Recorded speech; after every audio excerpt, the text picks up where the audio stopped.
மக்களை காப்போம் தமிழகத்தை மீட்போம் பரப்புரை பயணத்தில் இன்று தஞ்சாவூர் மாவட்டம் ஒரத்தநாட்டில் அதிமுக பொதுச் செயலாளர் எடப்பாடி பழனிசாமி உரையாற்றி வருகிறார். நேரலை காட்சிகள். இன்றைக்கு கொரோனா காலம், 11 மாத காலம் வேலை இல்லை. இன்னைக்கு ஒரு சோதனையான நேரம். அந்த காலகட்டத்தில் கூட மக்கள் பாதிக்கக்கூடாது என்பதற்கு 11 மாசம் ரேஷன் கடையில் அரிசி, பருப்பு, எண்ணெய் எல்லா விலையெல்லாம் கொடுத்தோம்ல, கொடுத்துங்களா? இன்றைய தினம் திராவிட முன்னேற்ற கழக அரசு ஆட்சிக்கு வந்த பிறகு இன்றைக்கு ஏழைகளுக்கு என்று எந்த திட்டத்தையும் கொண்டு வரல. கொண்டாந்துருக்காங்களா? 100 நாள் வேலை திட்டம், அதை 150 நாளா உயர்த்துன்னு சொன்னாங்க. அவளுக்கு வழங்கப்படுகின்ற ஊதியம் உயர்த்தி வழங்குதா சொன்னாங்க. கொடுத்தாங்களா? அந்த 100 நாள் வேலை திட்டம் குறைஞ்சி 50 நாள் ஆயிட்டது. அதுதான் திமுக ஆட்சியுடைய சாதனை. ஆக இப்படிப்பட்ட அரசாங்கம் தேவையா? இன்னைக்கு கேஸ் மானியம், இன்னைக்கு கேஸ் சிலிண்டருக்கு 100 ரூபாய் மானியம் மாசந்தோறும் தரணாங்க, தந்தாங்களா? இன்னைக்கு நம்ம இளைஞர்கள் கல்வி கற்பதற்கு வங்கியில கல்வி கடன் வாங்கியிருக்கிறாங்க. திமுக ஆட்சிக்கு வந்து ரத்து பண்ணாங்களா? மாதந்தோறும் மின் கட்டணம் கணக்கிடப்படும் சொன்னாங்க. 2 மாதத்துக்கு ஒரு முறை மின் கட்டணம் கணக்கிடுது, அதை மாதந்தோறும் கணக்கிடு சொன்னாங்க. கணக்கிட்டாங்களா? அப்படின்னா பொய் தானே பேசுறாங்க, பொய்யானா இருக்குதானே? இதை 2026 சட்டமன்ற தேர்தலில் கவனமாக இருந்து இப்படிப்பட்ட பித்தலாட்டம் செய்கின்ற அரசுக்கு இன்றைக்கு மரணடி கொடுக்க வேண்டும். கொடுப்பீங்களா?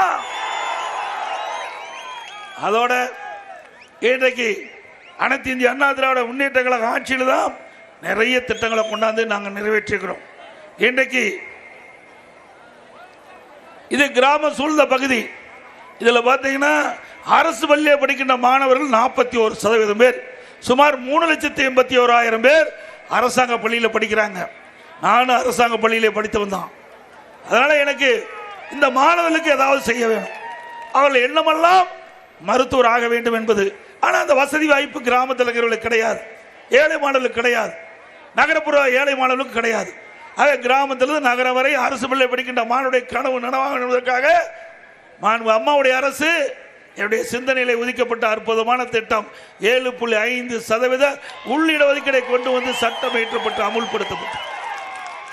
இன்றைக்கு 2818 பேர் ஏழை எளிய குடும்பத்தில் பிறந்த அரசு பள்ளி படித்த மாணவர்கள் இந்த திட்டத்தின் மூலமாக மருத்துவ கல்வி படிச்சுட்டு இருக்கிறாங்க. இந்த மருத்துவ கல்வி படிக்கின்ற மாணவர்கள் ஏழை மாணவர்கள். அதனால அவருடைய மருத்துவ கல்வி கட்டணத்தை அரசாங்கமே செலுத்தும் என்று அறிவிக்கப்பட்டு அதையும் அரசாங்கமே செலுத்திக்கிட்டு இந்த ஆண்டு அதிமுக ஆட்சியில் கொண்டு வரப்பட்ட இந்த திட்டம் முதல் செட்டு முதலாக இந்த 7.5% உள்ளிட ஒதுக்கீட்டில் இடம் கிடைச்சு மருத்துவ கல்வி பள்ளி மாணவர்கள் MBBS டாக்டரா வெளியில் வந்துட்டாங்க. இது கிராமப்புற மக்களுடைய வாழ்வாதாரத்தை உயர்த்திய அரசாங்கம் அதிமுக அரசாங்கம்.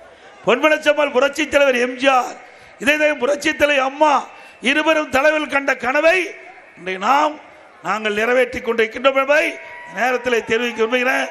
ஸ்டாலின் போற பக்கம்லாம் பேசுறாரு, எங்களுக்கு அபரிதமா இருக்குது மக்கள் ஆதரவு, எங்களுடைய கூட்டணி பலமா இருக்குது. 2026 சட்டமன்ற தேர்தலில் 200 இடங்களை வெற்றி பெறுகிறார் திரு ஸ்டாலின் அவர்களே. இங்கே ஒரத்து நாட்டிலே வந்து பாருங்கள், இந்த பகுதியில் இருக்கிற பூமியே ஆடுகின்ற அளவுக்கு மக்கள் வெள்ளம் ஆரவாரம் எழுச்சி இப்படி இருக்கின்ற பொழுது நீங்கள் எப்படி 200 இடத்தில் வெல்ல போறீர்கள்? அதற்கு மாறாக 210 இடங்களில் அனைத்து இந்திய அண்ணா திராவிட முன்னேற்ற கழக தலைமையில் அமைக்கப்பட்ட கூட்டணி வெற்றி பெறும். ஏன்னா மக்கள் இந்த 4 ஆண்டு காலமா பட்ட துன்பம், வேதனை எல்லாமே மக்கள் பார்த்துட்டாங்க. ஆகவே 10 ஆண்டு காலம் 2011 இருந்து 2021 வரை அனைத்து இந்திய அண்ணா திராவிட முன்னேற்ற கழக ஆட்சியில் போடப்பட்ட திட்டம் மூளை முடக்கில் இருக்குது. கடை கோட்டைக்கின்ற மனிதனுக்கு கூட அந்த திட்டம் போய் சேர்ந்தது. தஞ்சை ஒரத்தநாடு பகுதியில் அதிமுக பொதுச் செயலாளர் எடப்பாடி பழனிசாமி பரப்புரை பயணத்தில் பேசி வந்த நேரலை காட்சிகளை பார்த்தோம்.